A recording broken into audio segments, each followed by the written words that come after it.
Okay, so in this demonstration, what I'm going to do is to show you how to use PyMOL to visualize a structure. And so what I'm showing you initially is I'm on the RCSB website, right? And there's a particular uh, molecule we're going to visualize, right? And so this is actually the extracrystal structure of the ribosome.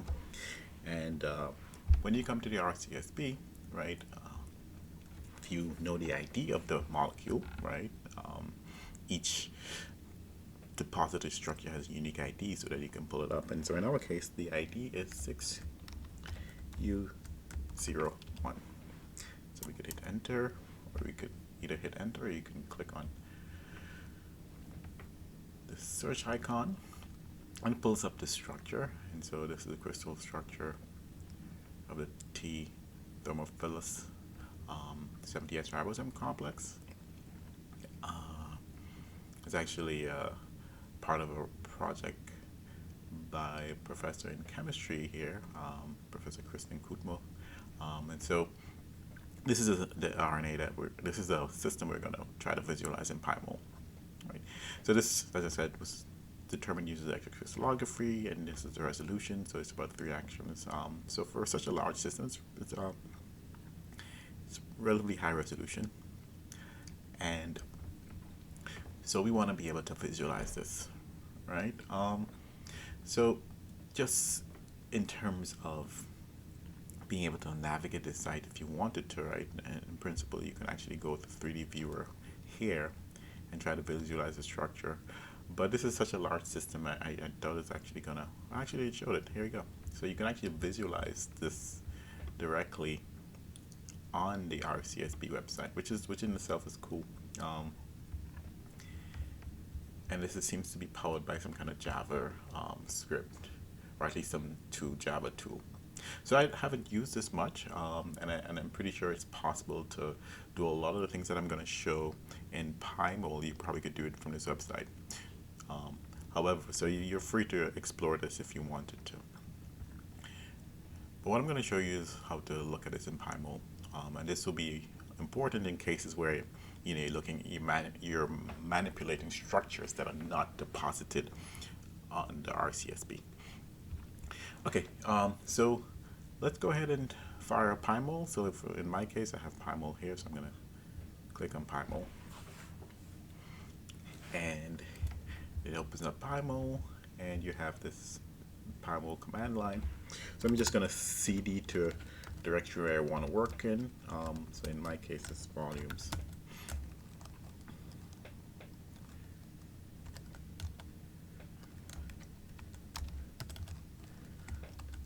So in this directory. And so the first thing you're going to learn in PyMOL is how to fetch a structure, right? So there's a command called fetch. So you see fetch here, and this takes a PDB ID and it downloads it, right? And so in our case, it's 6U01. Now be warned, when you do this, it's going to take some time because this is a very, very large system, right? So if we hit enter, it'll take some time. So here it is. And you can see this entire system here. There's actually 2 units in the crystal structure, right? And if you zoom in, right, in green, right, the green cartoon representations, they are proteins, right? So for example, if you were to click on this, right, this is a protein, and then these ribbons correspond to the RNA. Now, just looking at this is very difficult to kind of make sense of everything, right? You'll need to know, well, the visualization does give you a sense of the overall shape of the system, but very often we're interested in a particular region of a biomolecule. And so you want to be able to kind of zoom into a specific part. So before we do that, let's just take a quick look at a PDB file again. So this is a PDB file for a region extracted from this structure, right? And we're going to focus in on this region here, right? This is the region where where it starts the codon, and we want to zoom in on this particular region. Now, let's just recall that in a PDB file, right? The format is such that initially it tells you the kind of entry of particular line corresponds. So this is just an atom line, and then this is an index that tells you the index of the atom. Then the atom name, right? And very often the first character in the atom names correspond to the element. So you can see this is the P. So the element is a phosphorus, and then this is C5 prime. The element is a carbon, and O5 prime. The element is an oxygen. Then you have the residue name, right? If it was a protein, it would be the amino acid name. If it's so this region is an RNA, it's the nucleotide name, and this actually corresponds to a modified nucleotide, pseudouridine. Then you have some information about the chain, right? So this is information related to the chain, so the chain ID. Then you have the residue number. So this particular atom is atom 66. It's a phosphorus. It's in a pseudouridine, which is given the index chain 2 and residue 19. So this kind of uniquely identifies this particular atom. Then you're given the XYZ coordinates. So this is just kind of a review, right? So X and the Y and the Z coordinates.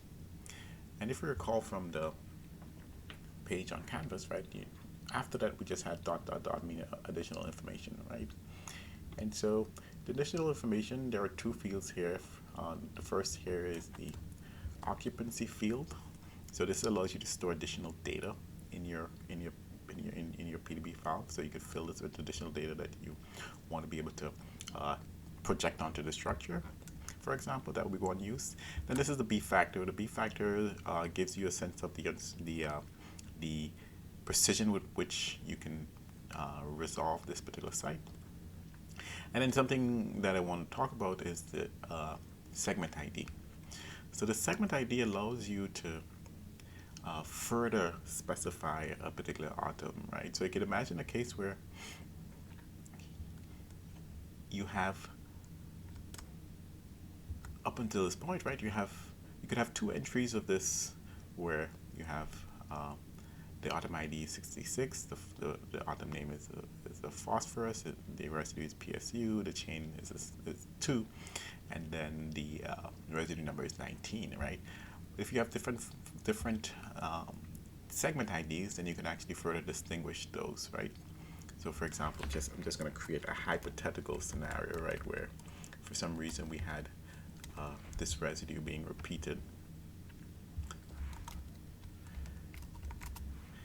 And what you can, to be able to distinguish these two, you can actually give this an additional, a unique chain ID, right? So let's say I call it 81, right? So by changing the chain ID, I can actually distinguish this atom from this one here, right? Again, just a hypothetical. So I just want to highlight the chain ID. And the reason I want to highlight the chain ID because we can actually use the chain ID to zoom in on the anticodon in this case. So let's go back to PyMOL, right? So I showed you we use fetch to fetch the structure, right? We have a lot of things going on here, right? And so to kind of help us zoom in, focus on a particular region, one of the things I'm going to do is to then introduce this command called color, so you can actually color the scene, right? And so here we're just going to color everything white. So I'm going to use the command color.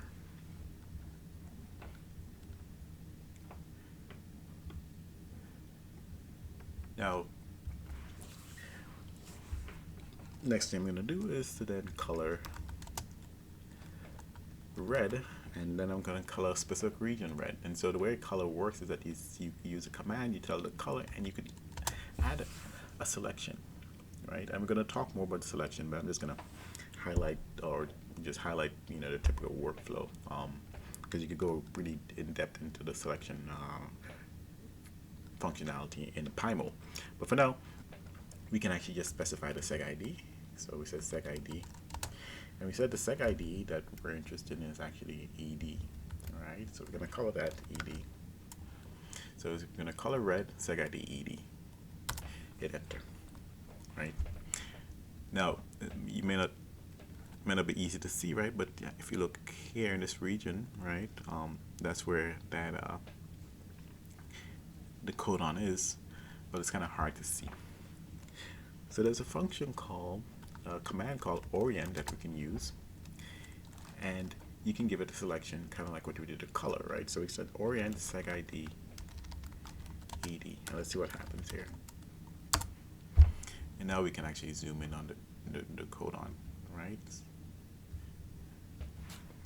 I'm going to rerun it again. And so it's kind of easy to see the codon colored in red.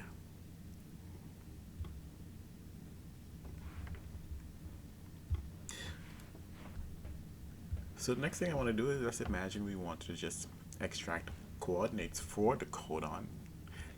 One of the things you can do is now use this function called extract, and what you can do is give it a name, right? And this name would be anything that you want to call it, and it will produce what's called an object, and I'll actually return to object in a bit, right? But for now we're going to call this object test, right? And I just wanted to keep track of what's happening in this region here, right? This little right hand panel after we execute the command. And so we're gonna say, let's extract, actually let's be more, give them a more useful name. Let's call this the codon, and then we won't need to give it a selection. And for us, again, the selection is segid ed, so we're gonna do segid ed, hit enter, and voila, you see the codon shows up on this side here, right? So let's talk a little bit about what's going on here. So in this panel here, what you see listed are the objects. So every time you work with in PyMOL, it produces objects, and you can then apply and manipulate specific objects. So it probably might help if we actually restart this process and then kind of keep our eye on what's happening in this region here, right? So we're gonna do reinitialize. There's a function called reinitialize, and that just resets everything, and you hit enter, right? And so right now you see there's one object and it's just called all. There's really nothing in our workspace, right? But it's just a default. And so let's start over. And what we did, we first said we're going to fetch this PDB ID, the structure corresponding to this PDB ID. Hit enter, and keep your eye on what happens here. You see the object shows up. So the specific object here has the name, the PDB ID, and this is what we have in here. And then we colored everything white. That's not going to change the number of objects. It's just applying that to all of the objects in the space, right? And then we colored red just that particular segid, which we said was ed. And now we're going to orient our view, our camera view, so we can actually see it, right? So we're going to orient it relative to the segid ed, and we zoom in, right? And then we extract the codon, and we give it the name codon, and that's just the name of the object that will produced, right? And we say segid ed, and now we've extracted it from any object that it's currently in. So any object that has had the segid ed, we extracted it, and we gave it the name codon.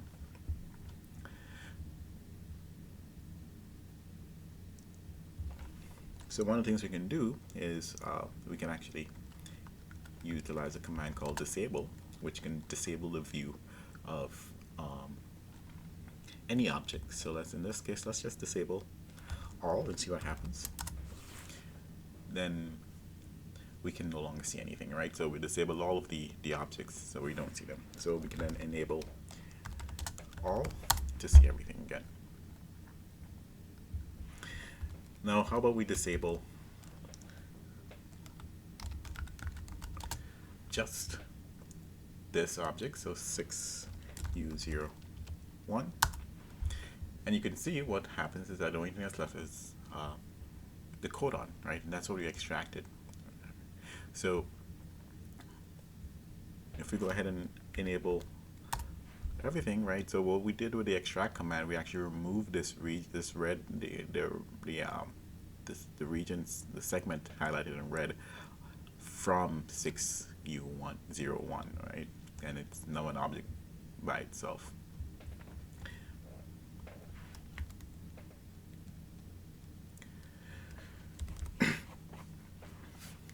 So once you extract something or you create any object, you can then save that object. And so what we're going to do is then save this as a PDB file. And let's just call it codon.pdb. And you have to tell it. So this is the save command takes the name of the file you're going to produce. Then you have to tell it which object you want to save in this file. And in our case, we just want to save the codon. And so we can type the name of the code, the name of the object, which is codon. Hit enter. And it told you it wrote this file. So now I could go to this folder and actually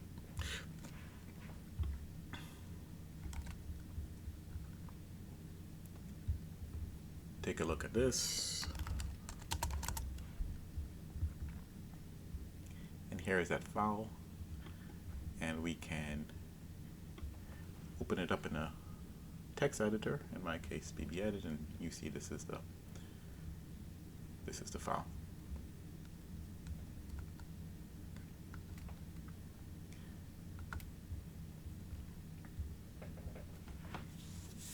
So just to review what we did here, we used the fetch command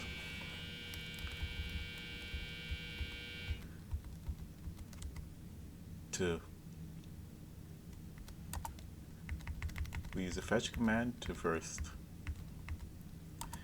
get the structure. Then we use the color command just to kind of color everything white, and then we color just the segment we're interested in red, and then we oriented the camera around that selection, right? And then we said we wanted to save this, so we extracted it, right? And so we extracted the segment ID, and then we saved the file, right? Now, if all we wanted to do was just simply to save a particular segment, and we know exactly what that segment is, or any particular region, right? We can actually just do that directly. We didn't need to do any coloring, right? So for example, let's just reinitialize this, right? And so we could have just said, okay, I'm gonna fetch this, right?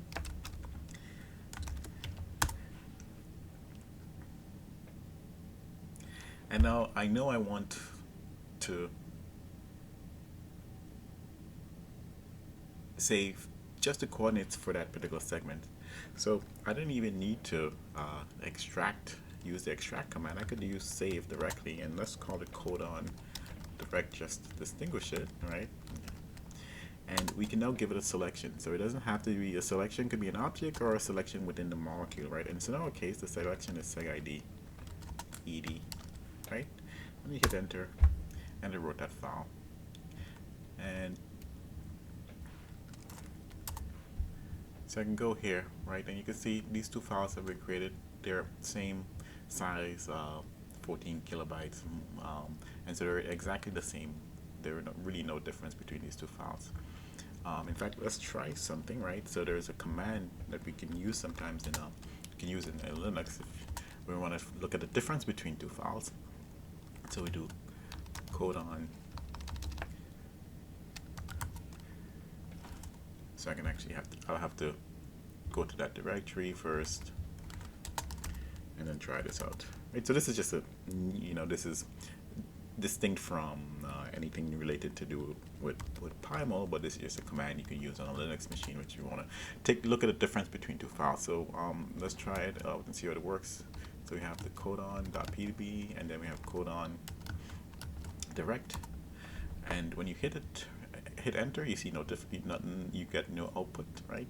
And so there's no difference between these two files. And just to, if there was a difference, then you would actually see some output. So there is I have another file in my folder called 1mp.pdb, and so I can look at the difference between that and codon, just illustrating. You see it outputs these lines telling you that there are some differences. So the point of what I just showed you is that the first file I created, this one, I created it by loading the fetching the PDB ID, and then extracting the segment that I was interested in looking at or isolating, and then saving that object, right? But I know I showed you that we can actually do that directly. So this is many ways to achieve the same thing in any kind of modeling exercise, but just wanted to show you a couple of these. Okay, so what I did is I showed you how to utilize PyMOL using a set of commands, right? So I typed out these commands. So let's try to do the same thing, but instead, as much as possible, using the graphical user interface. And so let's see how that works. So let's reinitialize. And so if you go to file, if you click on file, you can say get PDB. And so here you can actually fetch, you can give it a PDB ID, so it pulls up this graphical interface, and then you specify the PDB ID, and then you can say download, right? Now you can see it gives you the options of actually specifying some chain names that you wanna get, right? So that's a possibility as well. But I'm just gonna go ahead and just download this.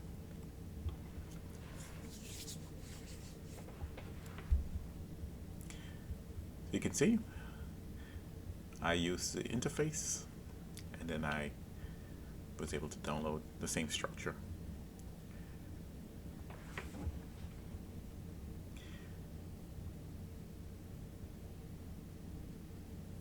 So now let's try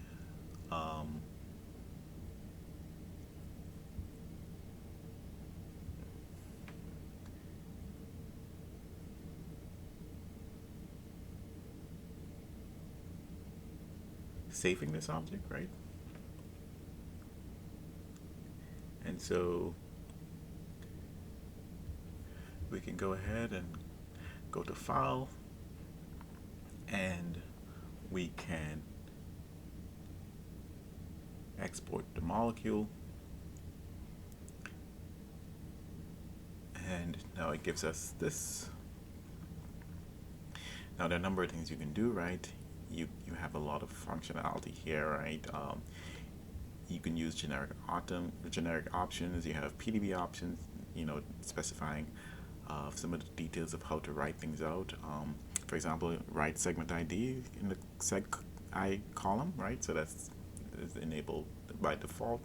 And there are also options for how to handle multi object files. But for this, we're gonna just kind of ignore these for now, right? And so let's go back to this window. And so for the selection, right, we can actually specify our selection. So let's see if this works. Let's do segid ed, right, and try to save this. And give it the name codon GUI for graphical user interface. We're going to save this as a PDB.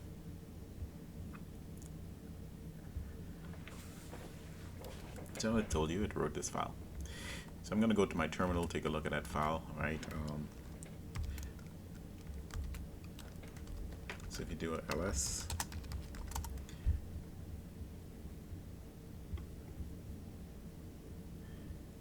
you have now this codon file written out. And so you can, what we're going to do is use that diff command again and see if we can look at the difference between these files. So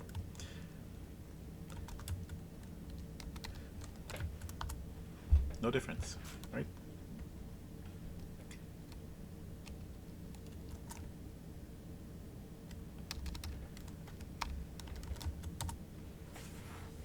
So what I've showed you here is multiple ways to achieve the same thing, right? So we use you could use commands, a set of commands, and you execute them on the line here, or you can actually use a graphical user interface to do this, right? So the final thing, just to confirm, just to confirm that we saved what we thought what we wanted to save. One way to do that is actually to go into the file and look at the file itself, right? In the text editor. The other way is to then load that structure in, right? So just like there is a save command, there is also a load command, and you could tell it the file you want to load. And let's call it codon dot, well, we know it's codon.pdb. And then you can also optionally specify an object name. Yes. And let's just call this my codon. And keep track of what happens on this panel here when you do this, right?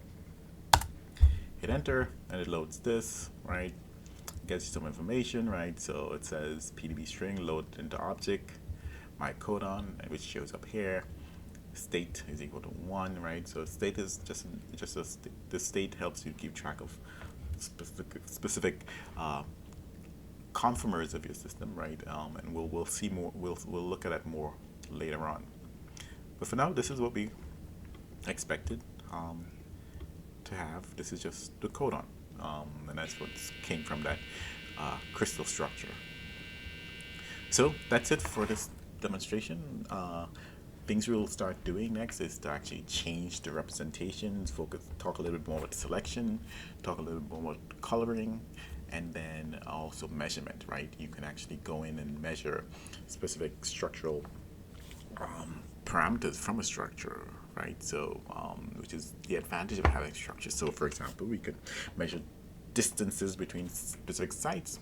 We could measure angles. We can measure dihedrals, and so we'll talk about those things later on. But for now, just try to reproduce what we've done here and explore, right?